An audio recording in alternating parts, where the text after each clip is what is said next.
When the 7-day forecast is as unpleasant as it's been lately, sometimes it helps to reach for a longer range outlook like this. Sorry, really bad example. That's a lot of blue. Anyway, in this week's Heather's Weather Wise, I'm unpacking some of the details you may be missing here.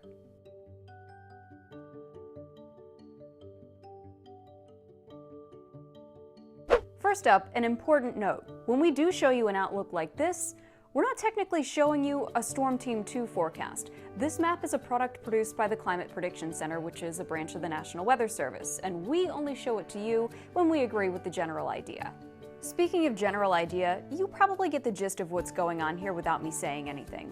Blue areas show cold air next week, orange and red show warm air. You'd be right, kind of. What you're looking at are next week's probabilities for temperature. The lightest shade of blue or orange shows an area with at least a 33% chance for above or below normal temperatures. The next color step is 40%, then 50%, and so on. The whole key here is context. It's a comparison to average. Next week, average highs are in the low 60s, but will likely be colder than that. Here's the catch. These kinds of outlooks don't say how much colder or warmer than average it's going to be, but you can make the general assumption that the deeper blues and deeper oranges represent higher confidence in colder or warmer air, which would translate to more extreme cold or warmth. Take these outlooks with some caution though. Watch how the outlook for this week changed each day last week. The closer we got, the deeper the blue area got and the more area it covered. That tells forecasters that models are consistently locking onto some cold air and we can be more confident in a cold snap. And sure enough, here we are. Which brings me to one more thing.